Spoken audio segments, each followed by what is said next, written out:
Здравейте, добре дошли в Basecamp. Знаете, аз съм Димитър. С нас тая вечер е Димитър Атанасов, двама Димитровце.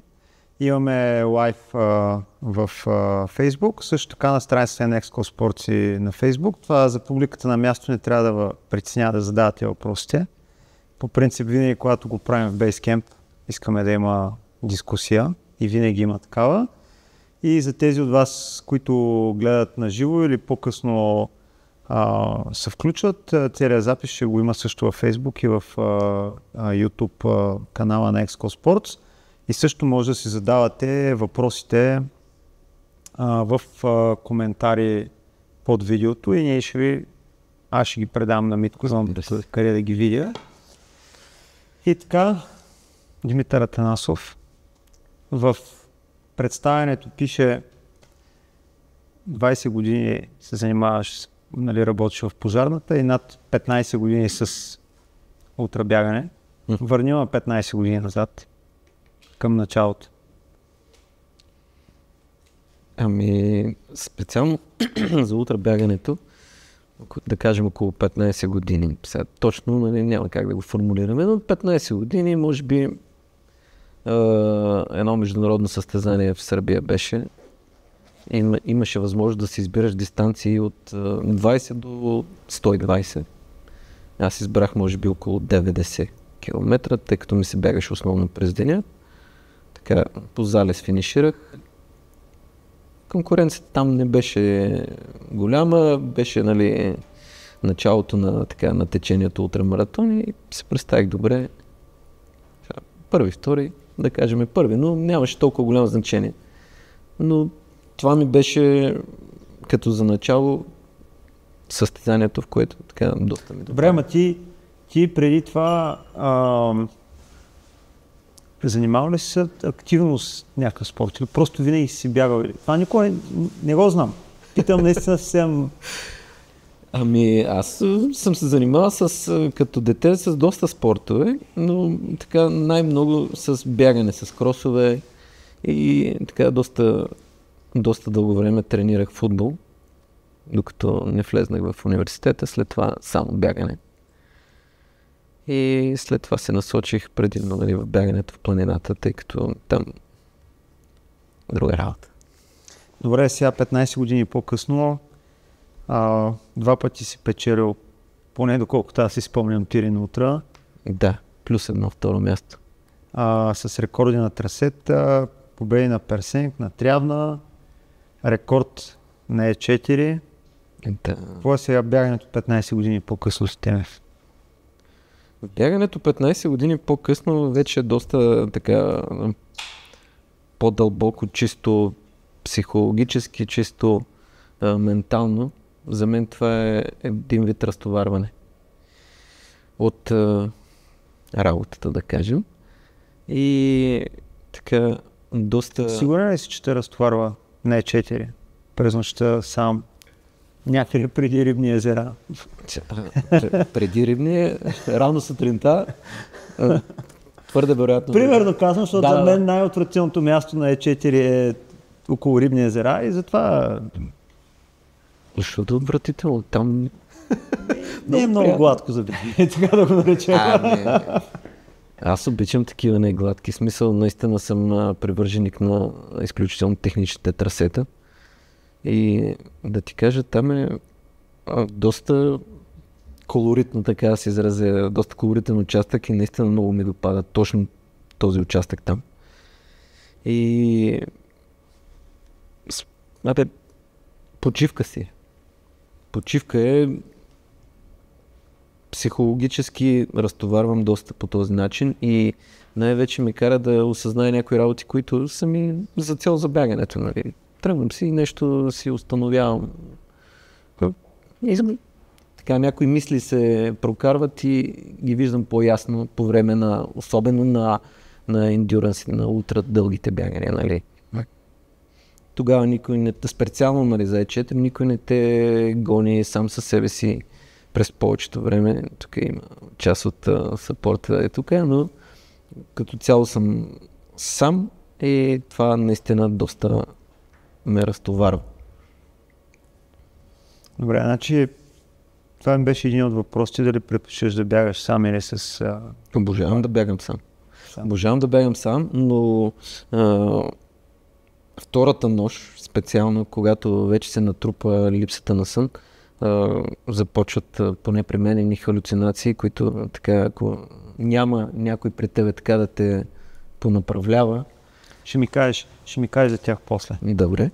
Добре, сам. И другото, през деня или през нощта? Аз съм нощна птица. Дори, примерно, моите тренировки са общо взето 7-8 вечерта по това време. След работа, доста хора ме питат, добре, как така след работа? И моята нагласа е следната. Ако си бягал 8 часа, че си работил 8 часа и трябва да бягаш още 2 часа, за да финишираш, тези 2 часа са моята тренировка. След работния ден, 2 часа си правя една тренировка, най-вече в парка, когато успея ходя на Витоша. Кажи ми повече за тренировките. Тренировките не са само бягане, нали. Малко. Бягам достатъчно, но моите тренировки не са само бягане. По време на дежурството ми, когато съм в пожарната, правя общо физически подготовки, доста скачам на въже, което доста ми помага за заздравяването на глезените и разни такива общо физически, които наистина, но не правя с тежести. Правя с лост, примерно с 5 кг, с някакви такива изометрии, правя също баланс, много правя, ходя на въже, имам един парапет на втория етаж на службата, от което... Да, вие поза ме кажете малко така. Защо да е близо до земята? Колегите някой дай ви казва, след там, че ме страх да те гледам само, но като свикнеш, прави с такива малко така по-екстремни неща, но това се ме държи по някакъв начин, да не казвам жив, така весел. Звучи по-добре. Добре. А с храненето? Много хора. Задавам умишлено тия въпроси. Ако бяхме само двамата, нямаше да те питам нито за храненето, нито за тренировките и между другото аз също съм нощна птица и обичам да бягам сам. През деня, ако трябва да бягам, особено лятото, по-добре да не бягам, да си лежа под някое дърво.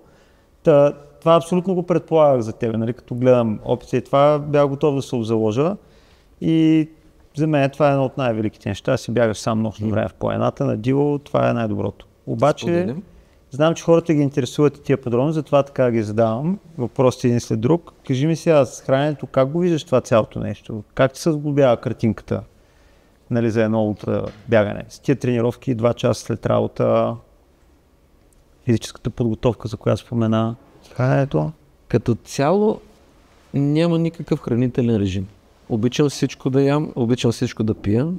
Наистина нямам абсолютно никакви задръжки в едно или друго отношение за яденето. Единствено преди състезание намалям малко сладкото. Просто защото на състезанието доста наваксам, на състезанията и на опитите, нали? Доста наваксам със сладкото. След състезание въобще и не обичам и да ям сладко, може би на седмица. Но по време на самото състезание, преди състезанието на повече въглехидрати, паста, пица и така нататък, бира задължително преди състезанието. Да, просто доста ми успива бирата и винаги преди старта по една, ако не мога да заспя с 2 бири задължително пия, просто доста си ме успива биричката и доста ми помага, нали, за хубавия сън преди състезанието. Гледам, нали, ако старта е примерно след обеден, спя на обяд задължително. Дори така вече съм се настроил, че за 15 минути да затворя очи, така наречена power nap, дори на обяд да го направя, божествена роля изиграва в първата нощ, за втората, нали, вече там работи са други. И хапвам въглехидрати по време на състезанието, не бързам с кофеина. От началото първите, докато, нали, не почна да се поумарям, не приемам кофеинови гелове, основно без кофеин. Енергийни барове, ако е добре организирано състезанието, нали, добре да кажем едно състезание като Пирин Ултра, започвам с супи, задължително сандвичи по пунктовете и така нататък. Но не прекалявам. Общо взето хапвам си стабилно и гелове няма нещо. Аз каквото ми седе, това имам, хапвам. Но да, хапвам. В смисъл, трябва да седе. Няма шанс да... знам, че това ми се с напредване на времето в самото състезание, това се благодарява хапването. Дори повечето състезатели подминават първия пункт на 10 на 20 км минават. Аз се спирам и хапвам. Просто за да държиш стомаха да работи. А с навигацията как се оправяш? Аз тук като някои други българи състезатели не обичам много да се навигирам, но успявам. В смисъл, ако си тръгнал да правиш нещо сериозно, трябва да познаваш трасето. Има една корейска поговорка, корейците са казали, ако познаваш пътя, бягай. Сиреч, че трябва да познаваш пътя, за да бягаш. Разчитам на маркировка, но... Добре, на тия състезания като Пирин Ултра, където вече няма маркировка на 160. Там съм го минал, може би 3-4 пъти, нали, включително и състезателно, и сега ако тръгна и без маркировка ще го мина, което е плюс, нали, няма как да искаш да направиш рекорд на някое състезание и да не го познаваш трасето, да не познаваш къде можеш да натиснеш, къде можеш да... Добре, ама имаш и такива проблеми на 4? Миналата година и тая? Миналата година може би по-малко, тази година повече, защото малко го подцених, признавам си. В доста голяма част, нали, няма GPS сигнал и частта преди Попови ливади наистина не знаех, че просто на тренировка съм си бягал по пътя, там по, нали, разни коментари съм изгубил за 30 минути и едно гумиле направих преди Салвате, което просто не знаех как се случи и то съм направил някакъв абсолютен кръг, не съм се завъртял, а там бяха нападали и дървета. А ти, добре, не ползваш ли навигация на часовник? Пробвах да ползвам, обаче там нямах тогава въпросния часовник и след това вече но малко е неприятна частта, но не ми повлия много. Тогава наистина бях решен да дам всичко от себе си. Малко банално звучи, но тогава наистина бягах доста добре и малко се натоварих тогава, като направих простото кръгче, но много щастлив бях, като се върнах на трасето и наваксах. Миналата година, не по-миналата година, когато бягах Пирин Ултра, тогава по същия начин, там в частта преди Банско. Кажи сега, за 4, въобще за идеята, как се стигна до тия 48 часа и малко на върха на Славянка? Реално, миналата година ми беше така доста така, то като времево съпоставимо с тази годишното, но тогава нещо се случи на връх на кончето, даже малко преди кончето, влезнах във втората нощ, просто пропуснах сън.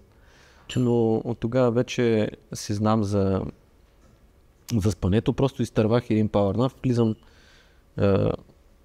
в Яворов по светло, излизам по тъмно и просто пропуснах съня. И тогава се почнаха едни горени, много така брутални хърти. Това ти беше първи опит миналата? Това ми беше първи опит. А въобще как се стигна до него? Постепенно започнаха покрай Пирин Ултра, нали, участъците там покрай други състезания. Много ми допадна Рила и Пирин участъка на Е4 и започнах да си го правя на етапи. Добре, ще пробвам да видя какво ще се случи. И постепенно така почнах да изпитвам голям афинитет към ендюранса, нали, над 100 мили и нагоре.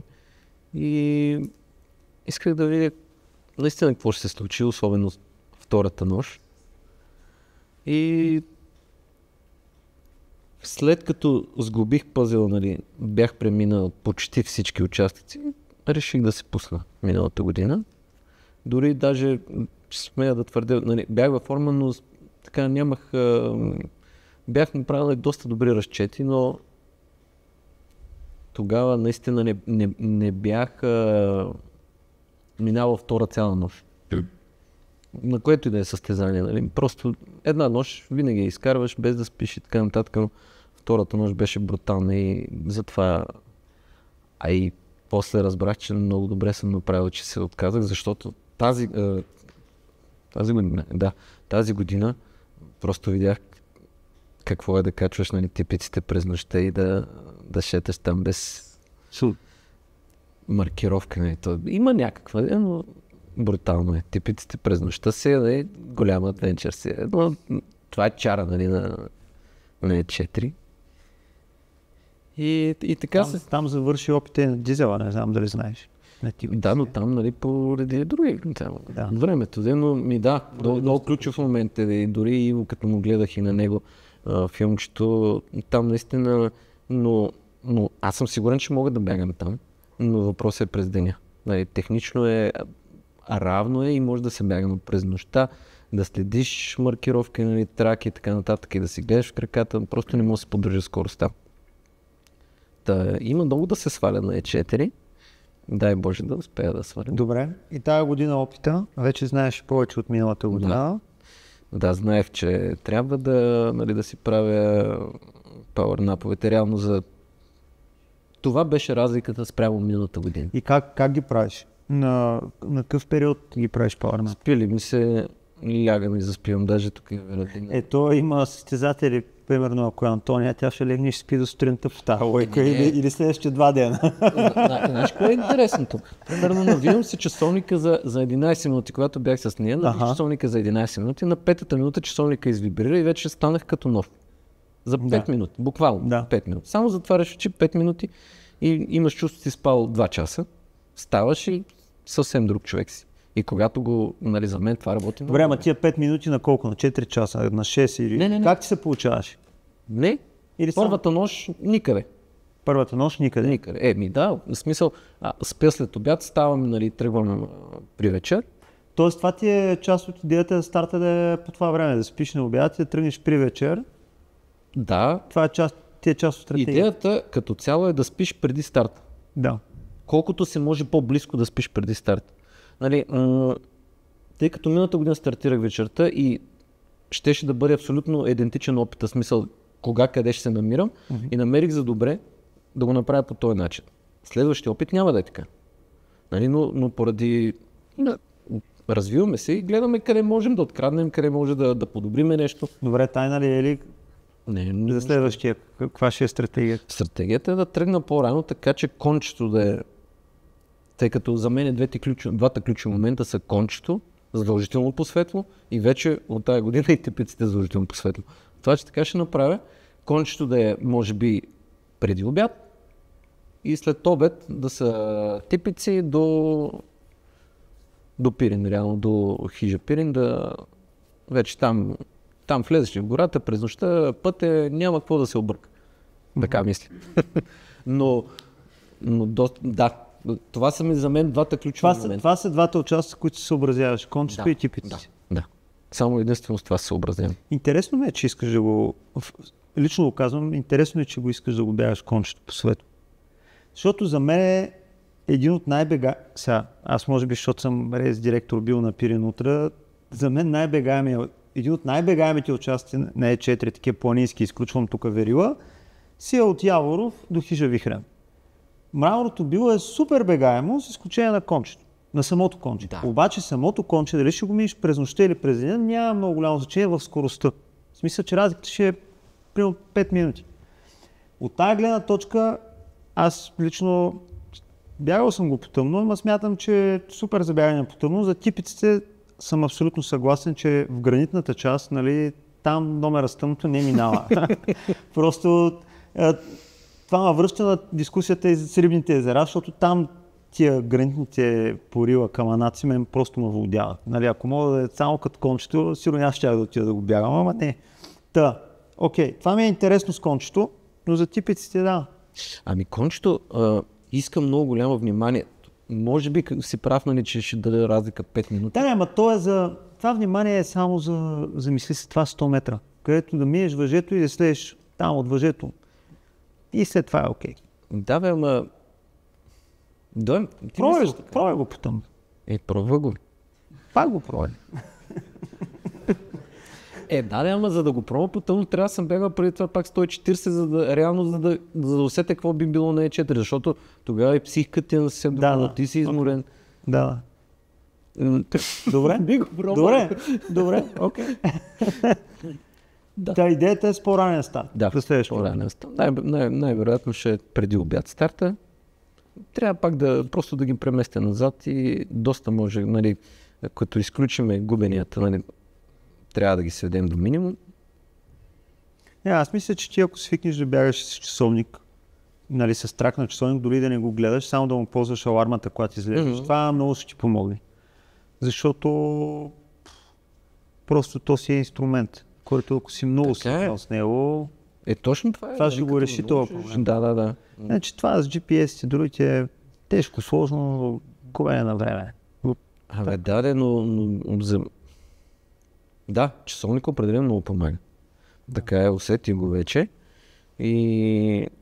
Добре, и извинявай, че те връщам. Първата вечер никакво спане. Да, Мальовица по тъмно е уникално. Да. Че това е...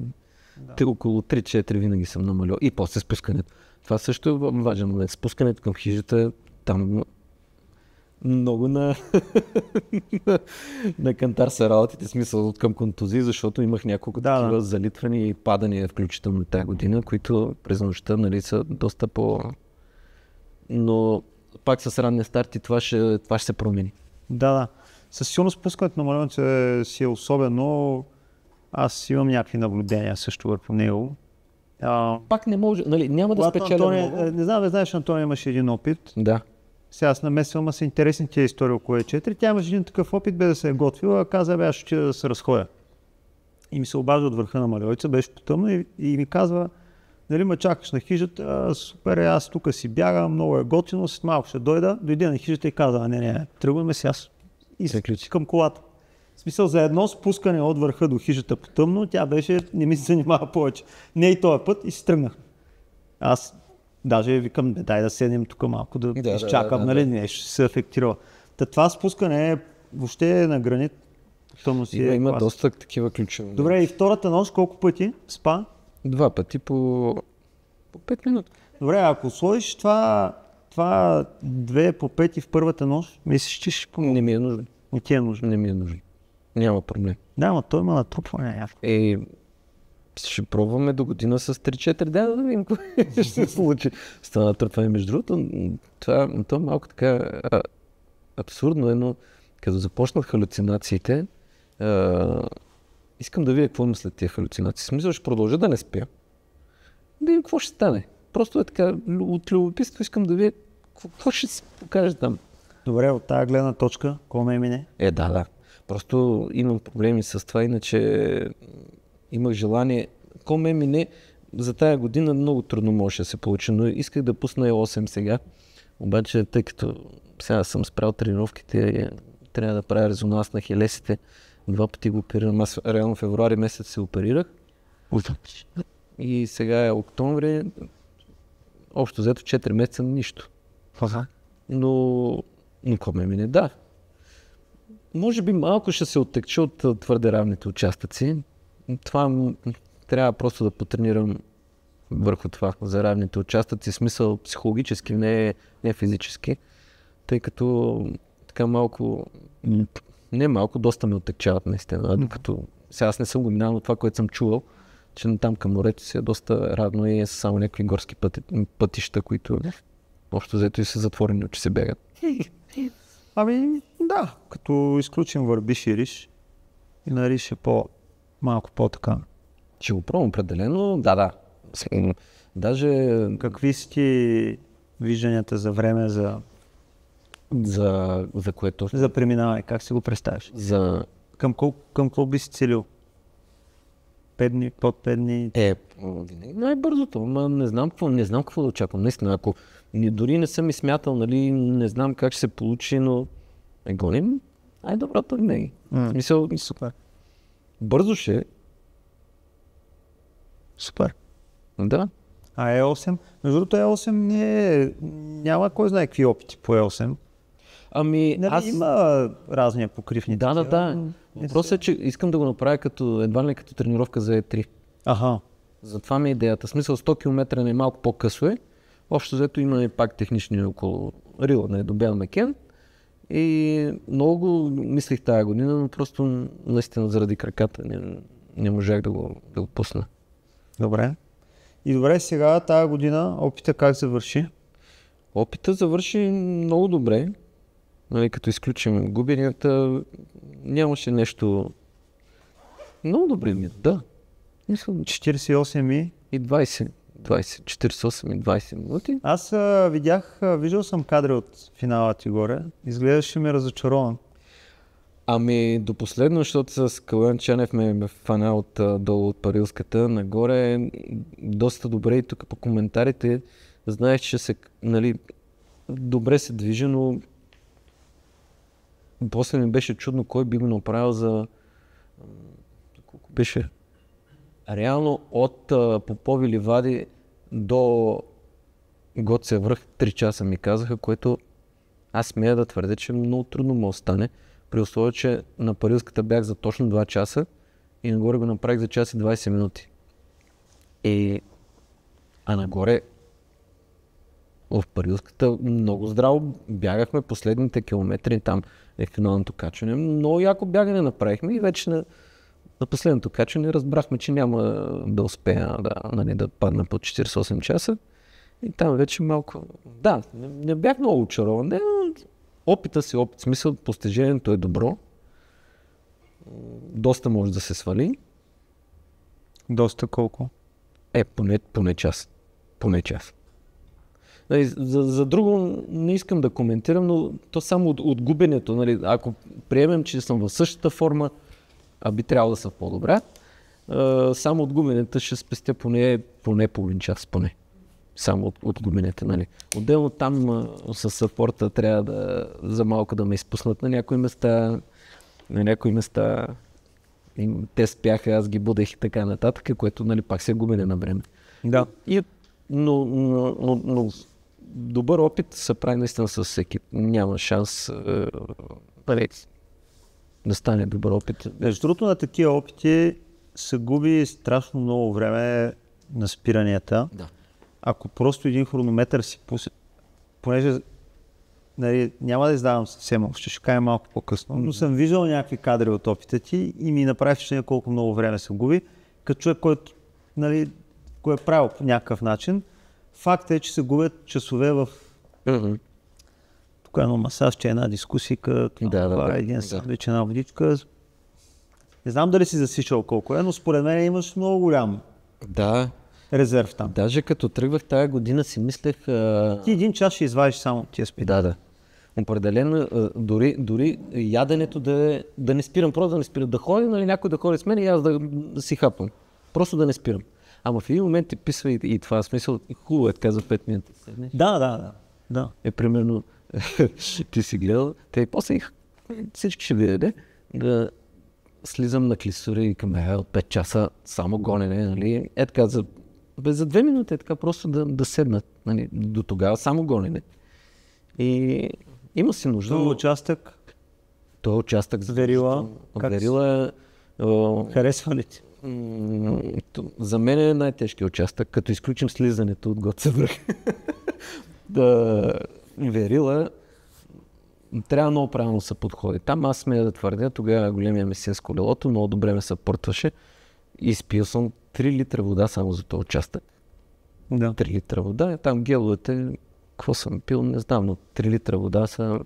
Нали, никъде не сме спирали. Той само до мен страницата, аз си вземам от раницата, пия без да спираме абсолютно. И се получи много добре. Много добре. Нали, там може би няма какво да се подобри. В смисъл... Да. Може би ще подобре малко до Черни връх, тъй като Ицето стои в нов. И остави го момчето сега. Да. Дали те споделил той? Не. Тръгнахме и той ми носеше бутилките реално нагоре, обаче по едно време нещо закъса. И го оставих някъде, вече след байкърстене го и виждах.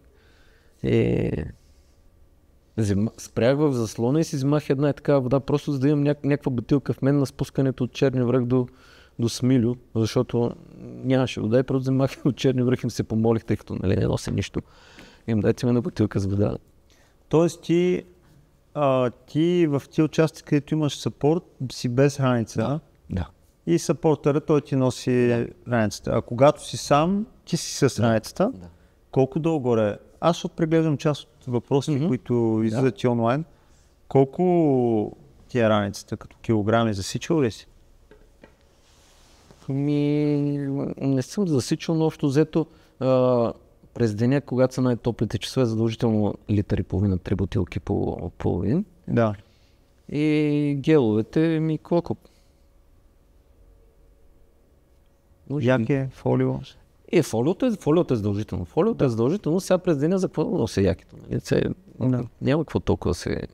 Да. Особено, нали, опита беше адски жеги. И те ще видят после хората. Аз на предел бях пред топлин удар. Добре, че ме помолиха да легна. Там беше един power nap, защото ходиш тия такъв... Да. А музика? Музика слушам, да. Обожавам да слушам музика. Докато бягаш. Да.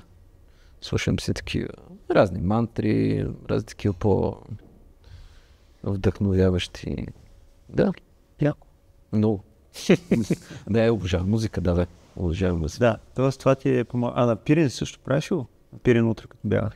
Да, мисля, че е разрешено, сега да не ме подхлъзваш нещо. Не, аз сега се замислих дали е било разрешено.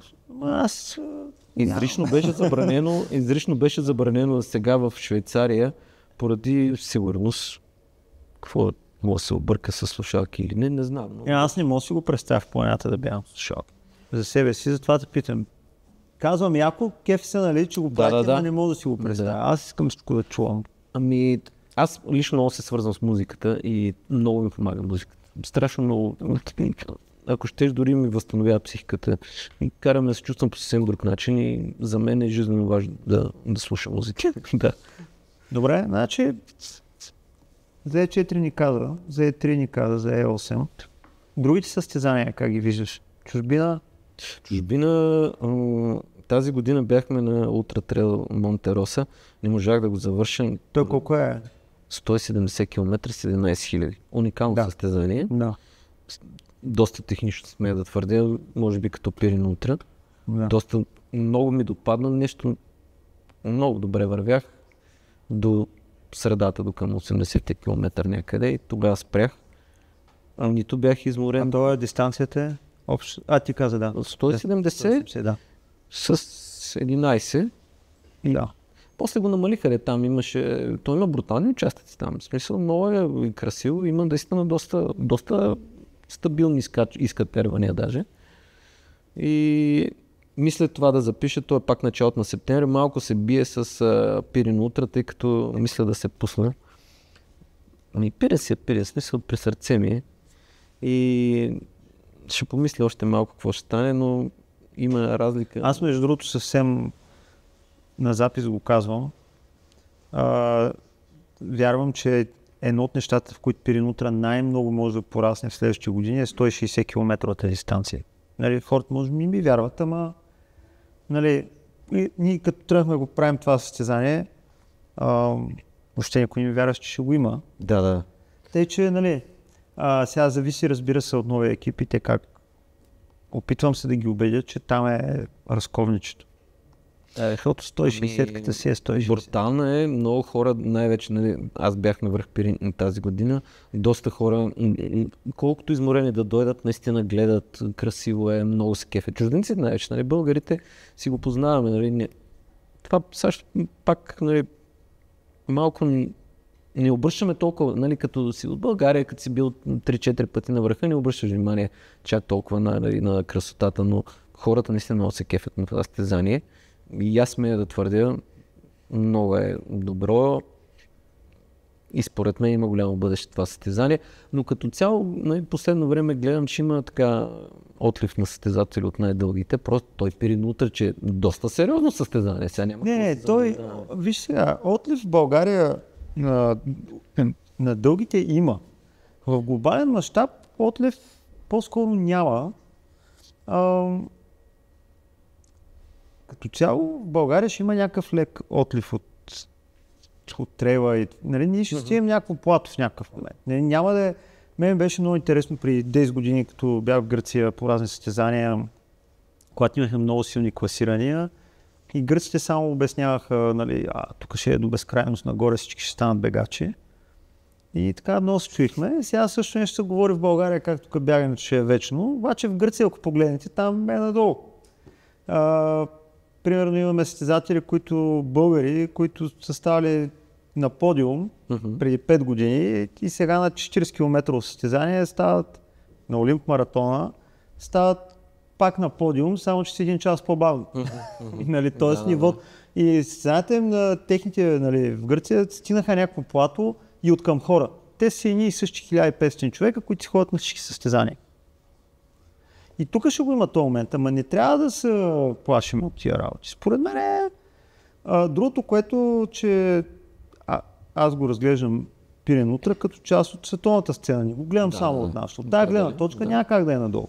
Сега, че в България не останаха други 100 майлари, не останаха, ама това може и да се промени. Знае ли човек? Силно се надявам да се промени, тъй като да ти кажа честно, гледах, нали, резултати, правих някакви статистики, реално нямаме българин под 30 часа, нали, като изключа аз, нали? Да. Което е красноречиво. В смисъл, някакси странно ми е, нали, чак такава голяма, аз лично не се намирам за някакъв, нали, много добър състезател, но ми е странно, че, нали, българи не могат паднат по 30 часа. Въпрос на време. Надявам се. Силно се надявам, аз затова и мисля да се пусна пак, не, да привлечеме малко и да стане... Добре, и извинявай, аз се отклонихме към Пирин. Кажи сега за чужбина състезанията. Чужбина, като надявам се за по-къси дистанции мисля ли? Не. Ти си твърдо. Да, на по-дългите ми е силата след 100 километра, някак си по-интересно се бяга тогава. До 100, нали? Добре, Монте Роса, нещо от по-известните, Хард Рок. Изтървах лотарията. Аз всяка година се пише за лотарията, но всяка година не ме избират. Че ще се разбере, ако са ме избрали, но не се... Със сигурност ще има. Даже сега гледаме някакво състезание в Япония. Има също брутално състезание. Там ще излъжат нещо. Ултра рейс беше, Japan ултра рейс или нещо такова беше.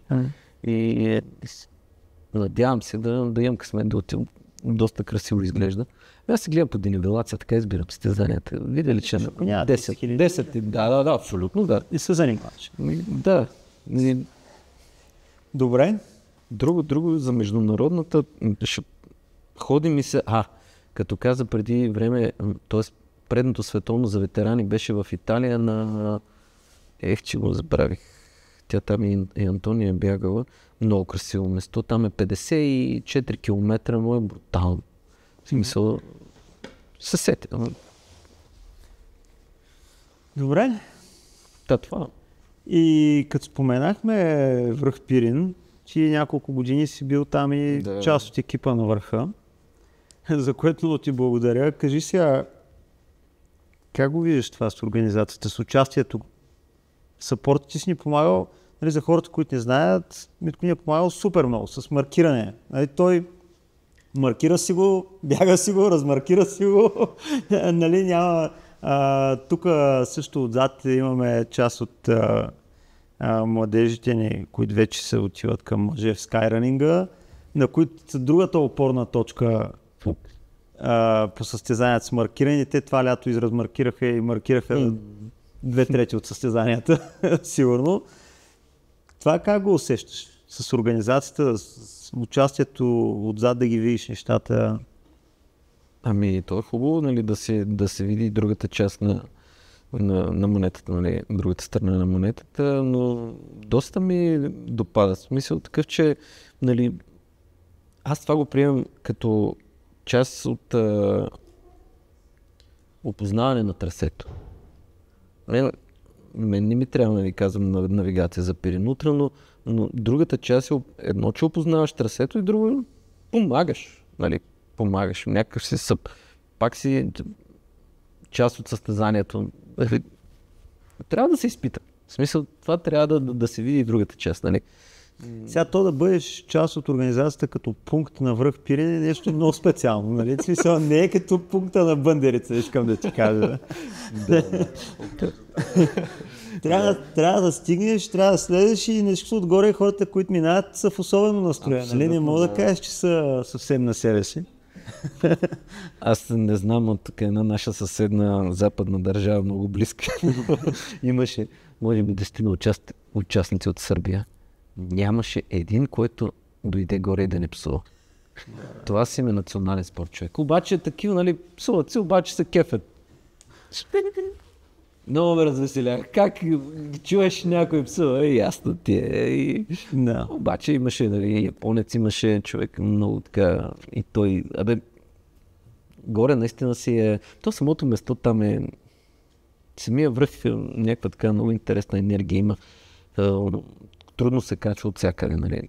От 3 места съм го качвал по няколко пъти. Върха е наистина... Между другото, не знам дали знаеш, че има и резервно трасе на връх. Да. През покрай мечките. Оттам не си го качвал. Той не се качва, обикаля се. И ние го направихме с Иван и с Краси Стоянов преди години още. И всеки път се молим да не се налага да го ползваме, защото там ако отидете, нали, със сигурност след това няма да мога да си говорим нормално, защото всички... Просто е отвратително място е 5 дерета от западна страна на връх Пирин. И всяка година си говорим, да правим какво ще правим, да не ползваме резервното. И в крайна сметка го махнахме и се предложи това резервно трасе, което минава сега през Попови ливади, нали, в тази част. Просто връх Пирин наистина е супер особено място. Да ти кажа, и старото трасе, което го качваш реално от север, да. И там е брутално. Да, то е супер. Проблема там е с парка, че парка не разрешават. Има един участък между двете пътеки, който реално се минава по някаква нелегална.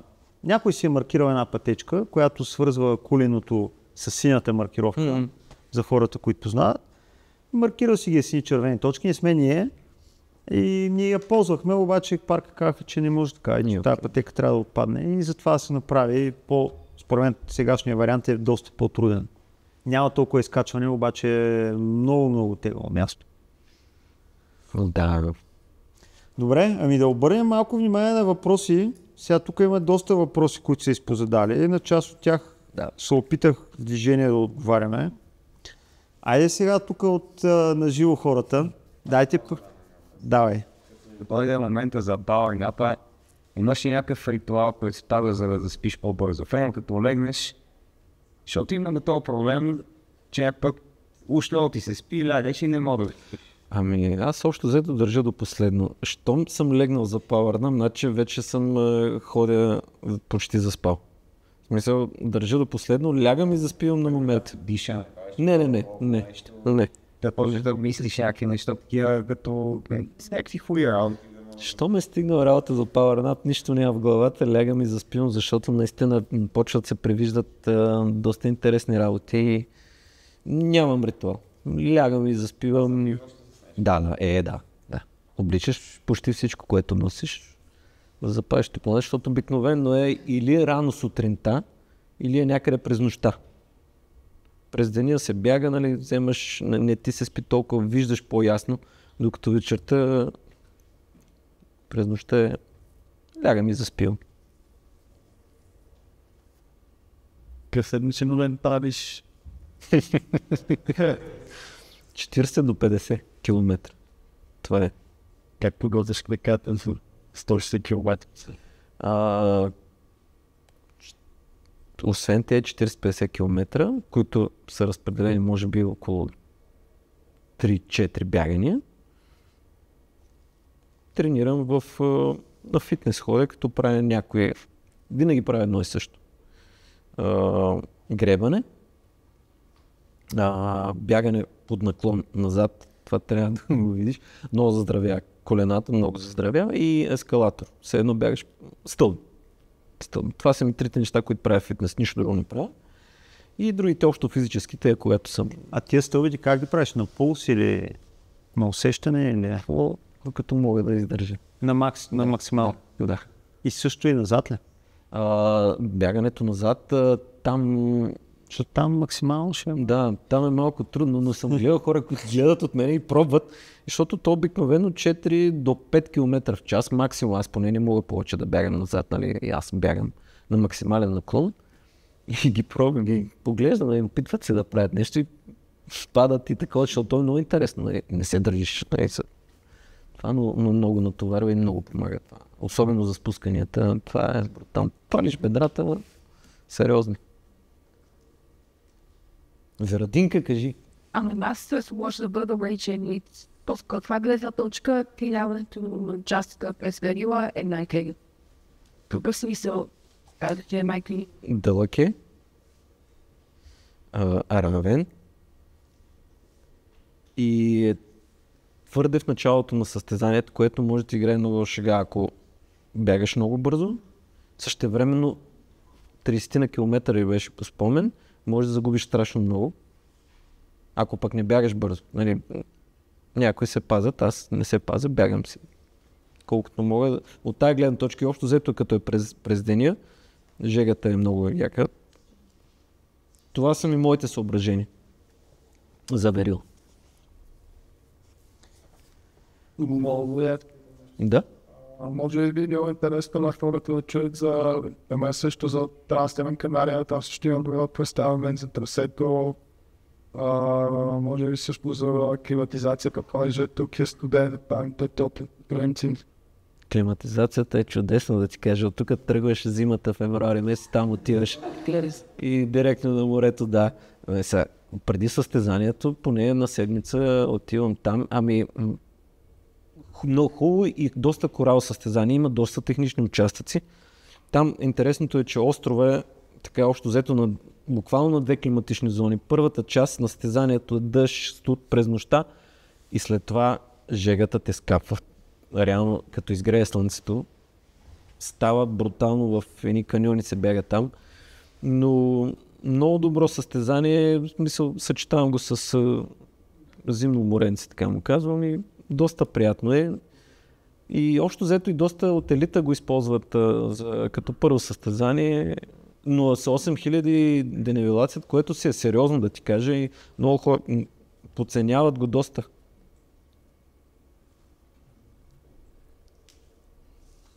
Давайте още въпроси.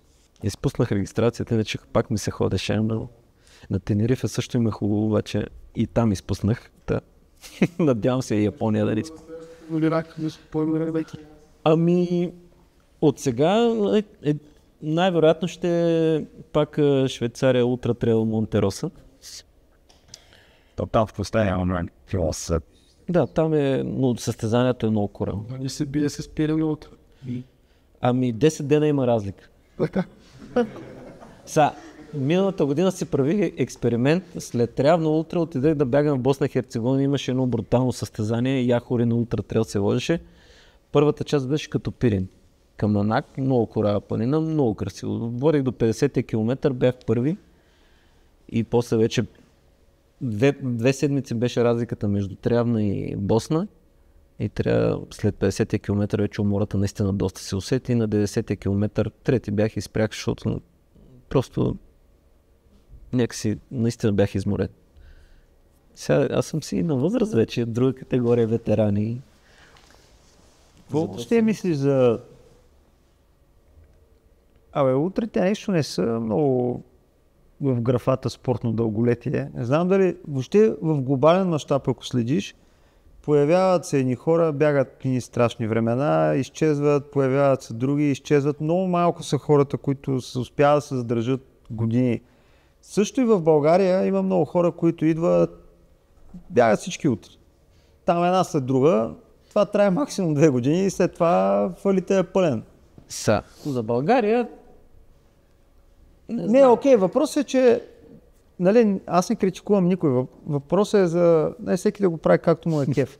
Въпросът е от гледна точка на дълголетие. Ти как си го... Спортно дълголетие говоря. Как си го представяш? Изпадаш ли в такива ситуации да си кажеш, добре, сега що записах тук 2 седмици след Трявна? Не трябваше ли да починам повече или...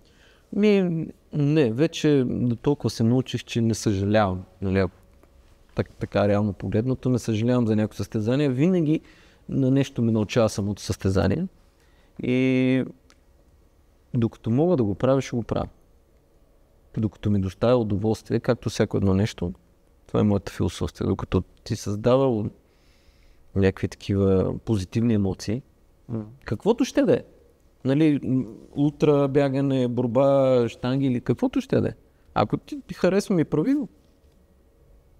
Кажи за контузиите, имаше въпрос също в интернет. Да, контузиите са... Кои са ти големите контузии? Какви... Аз имам проблем. Въпросът беше какви интервенции имаш? Тая година за втори път десния хилес пилим отзади коста. Нещо израстък някакъв. Да. Възпалява се, боли. Да. Боли. Февруари месец беше това. Миналата година коляното тук пак някакъв шип или както му казва. Там по същия начин. Дразни някаква част. И... неизменна част. В смисъл... Сега... Да, ама това са някакви такива, които с времето, някакви такива по контузии, които да станат по време на състезание или които рязко или от тренировки или... Не. Защото това по-скоро е с натрупване с тия неща. Да. Сега на Балканяда онзи ден паднах наистина брутално. Аз такава контузия наистина не съм имал.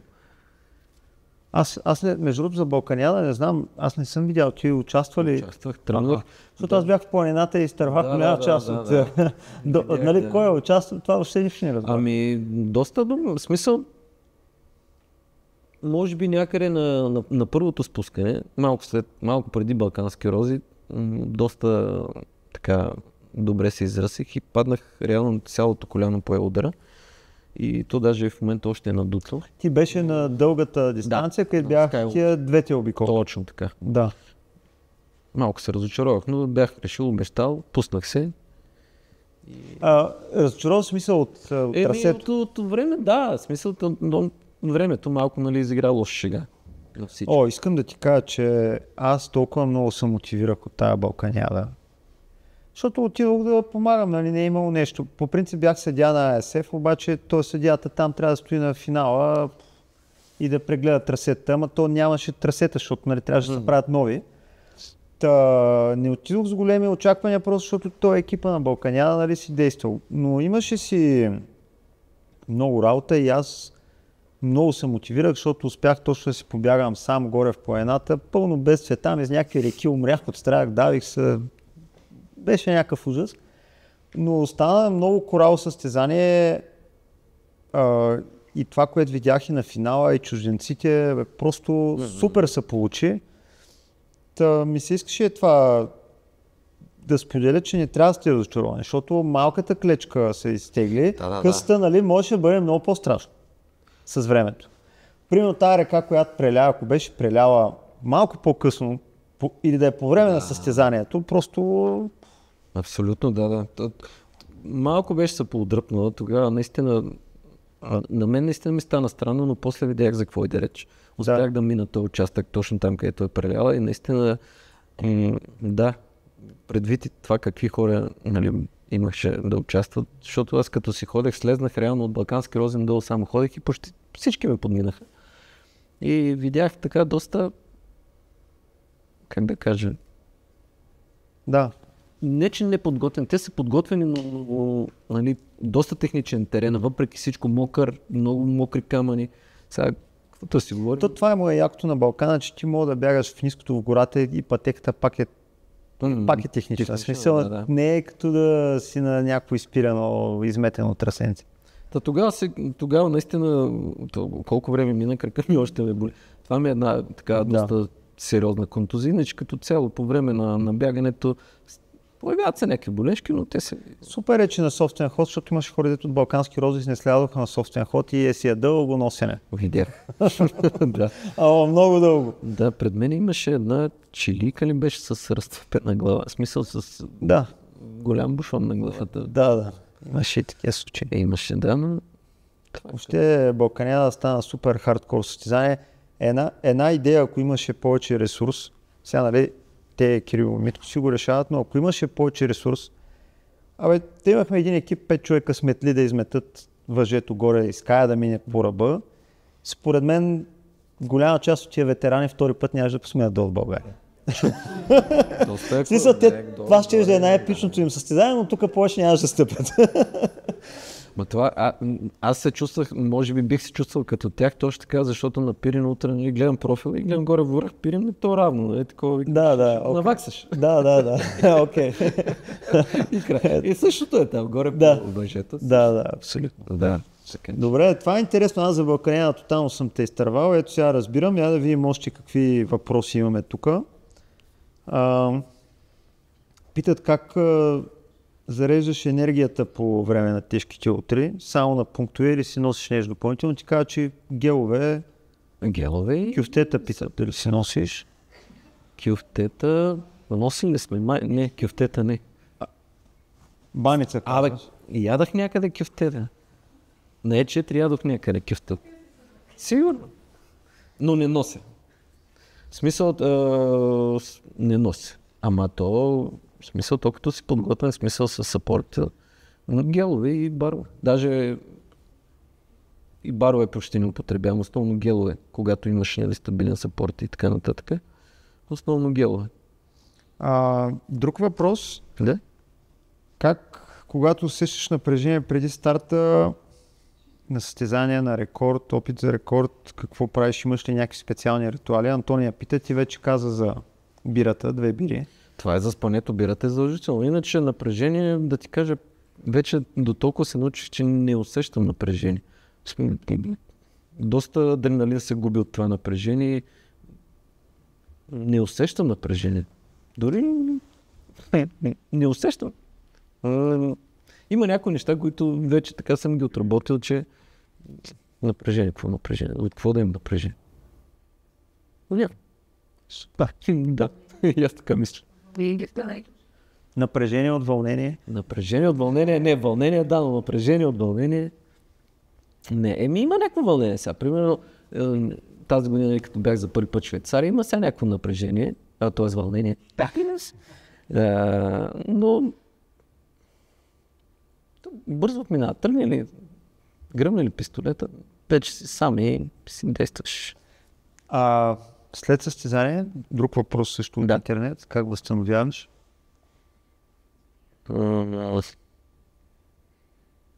Я ще напълно също. Как възстановявам? Нямам нещо особено. Защи се известно време. От какво? Да се пазиш, че... От какво да се пазя? Контузия. Не, ако мога да бягам на другия ден. Случвало се това. Даже миналата година, след като спрях на E4 на 160, на другия ден качих Черни горе. В смисъл, не беше проблем. Да, като нямам болка в краката, не спирам. В смисъл, вижда си... Нямам... Ако не мога ходя, масаж и спа. Масаж ще много помага.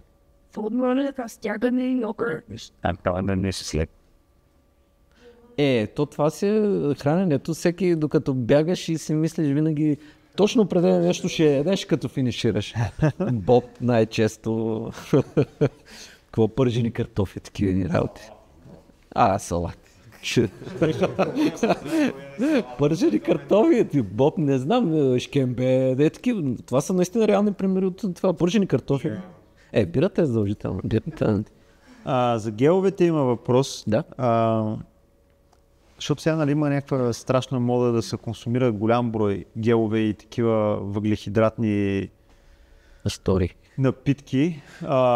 Тук младежите сигурно ще дадат по-точни имена. Нали? Но въпросът беше, че примерно в скайрънинга сега има хора, които бягат 25 км с 20 гела.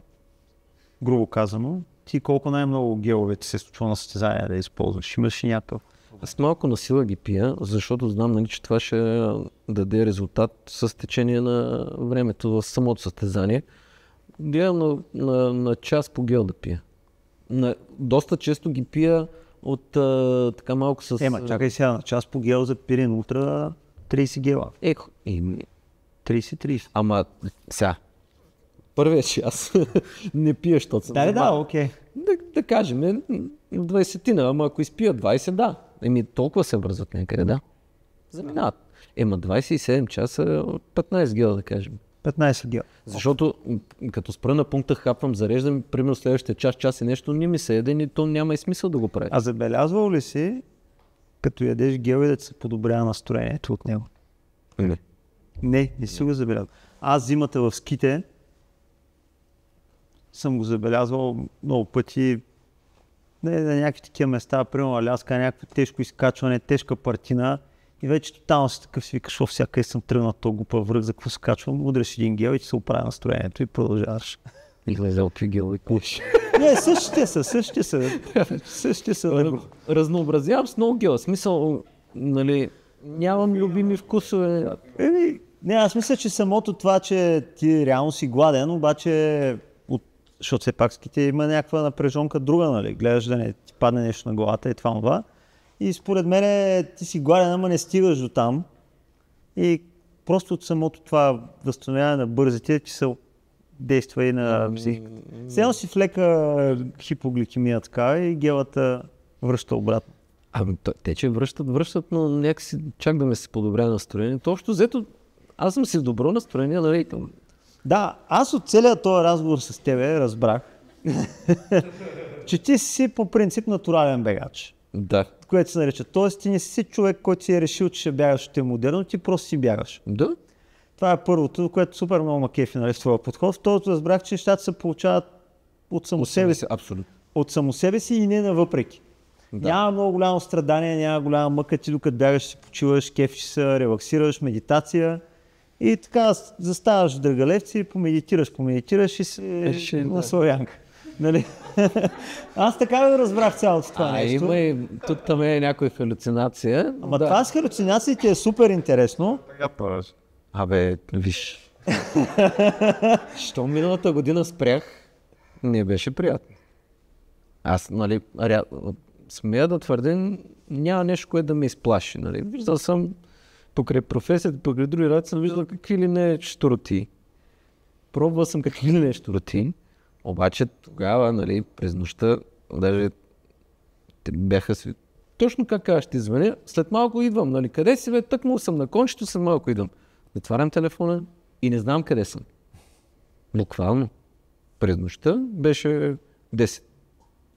12 бях на върха, точно така 10 и нещо на кончето, топло време, тихо, спокойно и не знам къде съм. До толкова блокираш, ходиш нагоре-надолу, там е стръмно, ходиш надолу, да видиш някакъв знак, няма знак. Почват да се превиждат, се пречуват разни работи. Ти каза по-рано, между другото, аз това го запомнях, каза по-рано, че искаш да видиш това с халюцинация. Притеснявам се. Доста хора се притесняват. Не. Притеснявам се, че трябва да ти споделя от моя опит защото имам някакъв опит с бегачи, които халюцинират. Това е от липсата на сън и при мен. Да, абсолютно. Казвам ти, че имам опит с хора в планината, които халюцинират и на Комемине, и на Пирин Утра и така нататък. И смея да твърдя, че е трудно да видиш от другата страна. В смисъл, че е много дълбоко това нещо. Именно. Да. И може би на Комемине ще има шанс, нали, но той със сигурност ще има шанс. Но... любопитно ми е. Нали, на Комемине е добър вариант да го изпитам, защото, нали, шанса да се нарани, в смисъл да падне и така нататък е нали, по-нисък. Докато виж, ако си някъде по Пирини, по това и... Да. Не, аз съм съгласен с теб, че шансът да се нараниш, но трябва да отчиташ факта и след това, какво ще се случи. Не го мисля така. Каквото дойде. Не, смисъл, че едно възстановяване от Комемине може да бъде дори, според мен, по мое мнение, сега аз не съм супер голям специалист, но може да продължи дори една година. Аз с Пирин Гал съм си говорил, това каза, че после е много трудно, точно за съня, нали, да влезеш в ритъм пак. Според мен е до настройка, ще видим, не знам, не съм бягал, не знам, но съм любопитен. Значи за Комемине аз ще следя обещавам ти, че няма да следя много внимателно, но ще проследявам, но не ми се обажда да идвам. Закони ми, аз няма да идвам. Казвам ти от сега да знаеш, ще намеря кой да ме замести. Добре, да. Да, но Добре. аз на коми ми не ходя. По обясними причини. По обясними причини. Добре, взел съм си моето. Добре, последни въпроси към Митко. Хидратацията по време на тичане на състезание. Пия всичко без вода. Значи имам няколко вида електролити, енергийни напитки там. Какво ли не, вода изключително рядко пия. В фласковете. Сега марки точно не мога да ти кажа, но общо взето всякакви видове електролити. Нямам, както и геловете, събирам в една турба, разпределям си ги, каквото от джоба това пия, каквото разредя това пия. При мен всичко работи, нали? То се е малко и до главата, де. Като разбереш, че е такова и... Аз съм искал да обмеря традиционно болешки. Има ли? Дългобягане дефинира, моля те. С такова маратон, дали речеме... О, да. Болят, ставите малки тук към болят. Да, 3-4 дена максимум. Тотална диета. Като изключим мускулната треска. След това... Диети няма. Не, няма диети. Поне аз ям всичко по всяко нещо. Не. Оставлява ли? Трябва ли да се прави? Не знам, наистина не изключвам никога нищо. Единствено намалям сладкото преди състезание, защото си го наваксам по време на състезание. Само това. То от само себе си ми писва да ям толкова, нали, по време на състезанието. Ям страшно много гелове, нали, то е сладко и след като финиширам не ми се яде сладко. Просто иначе нямам задръжки относно какво приемам, кога и как и така нататък. Как е коляното за блокадера? Бягаш вече? Коляното пробвах, бягах един път от тогава. Коляното е добре, но ахилесите са проблеми. Сега ще правя резонанс и ще видим какво ще кажат. Замислял ли си се за други спортове по-ниски? Пак свързани, защото има адвенчъри, летене, няма адвенчъри. Адвенчъри по света има много, тук няма, по света има. Ти всъщност си участвал на адвенчър? Да. Аз съм неизменен участник. На всичките? Да. Вау. Просто при една подготовка и под Черни връх чупих ключица пак на колелото и тогава пропуснах. На кой адвенчър? Който стартираше от София, тук отгоре. Да. Това си беше травма. Падам под Черни връх. И то много интересно, защото карах без каска.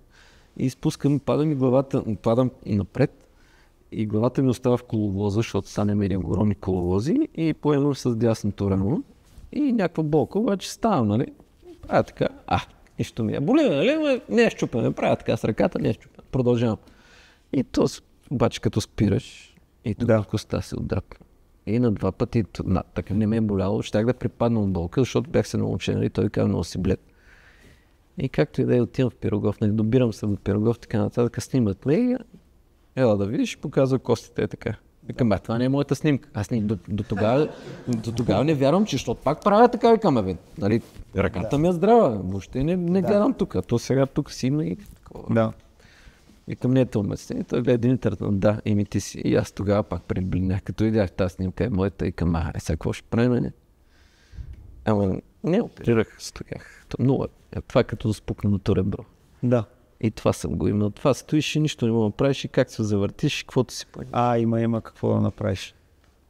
С кинезиотейп за спукане ребра. С кинезиотейп, ако има кой да тейпне правилно, може да си на 95%.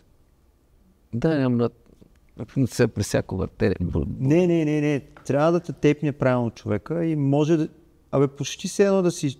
Представи да си шинираш реброто, може да се направи, защото аз съм си ги пукал и аз 3-4 пъти и то точно когато примерно трябва да отида да водя някакви хора в Аляска или на някакви хери, на някакви неща, които не мога да пропусна.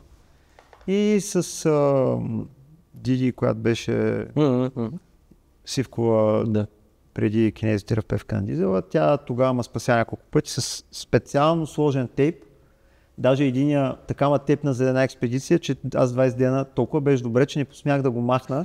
И после го махнах с части от себе си буквално. Да си лечеше 6 месеца къде е бил тейпа сложен. Защото викам си, ако тя ми каза как да сложа, обаче аз бях такъв, ако го махна, не мога да го наглася повече, няма да пипам. И така 20 дена с един тейп. Тейп става за това, но добре, кажи ми сега, мислиш ли други спортове или си оставаш в това? Нямам време. Много хора се чуят. Първо съм пожарникар, после в свободното време правя други работи. И тренирам вечерта. Просто наистина не ми остава време. Събота неделя гледам на женската част да обръщам внимание, така да си почивам, защото все пак. Как казвам на това? Да, абсолютно. Ако имам време, сигурно ще измисля някоя глупост да правя. Няма начин. Нали. Обичам да панте, нали, зимата. Може би така морето някакси му влече смисъл за плаване най-вече. Не? Иначе за гуркане също. Добре, има време. От време беше. Кой знае? Дали? Добре. Благодаря ви на вас за въпросите, благодаря за този разговор. Сега имаме... кажи ни за филма. Значи, направили сме, така смея да твърдя, доста хубав филм за E4, който ще бъде представен на Банско филмфест, който желае, може да заповяда да го гледа. Сега ще ви пуснем трейлера към него. Има и смешни моменти, има и по-смешни. Аз имах честа да гледам филма. Бегачески филми се правят много трудно, защото той един човек си бяга и ако този човек не умира. Нали, няма чак такава драма и в световен мащаб смята в индустрията, че трудно се правят бегачески филми. Филма е много готин, мен много ми хареса. Аз го усетих, нали, така. Наистина е история за един натурален бегач. Това ще завършим с трейлера. Ще го пуснем на хората, които гледат на лайв фида. И аз съответно ще ви го пусна тук на екрана. Толкова запалихме оператора, че до година е задължително пак ще има филм. Супер. Тебе колко време ти отне да се подготвиш за E4? Години. Знам вече къде може да се подобри, може да се направи за 47 часа. Тежки моменти и изгубвания, които така реално не можах да изпълня на 100% целите, но ако си мислиш, че до тук си бягала нещо, от тук натам е брутално. Хайде. Аз да побягам ли с тебе? Ще аз няма да бягам. Айде за какво си дошъл? Няма да бягам. Не бягам. Добре, айде. Може ли студена? Студена вода. Знаеш от кога милея? Аз си мисля, че съм бавен. Айде, ще видим долу. Добре. Машина си. Не, аз гледам какво се случва. Ако го направя под 5 часа, гледам по 40.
Определено това е маршрут, който ще заслужава поне още веднъж.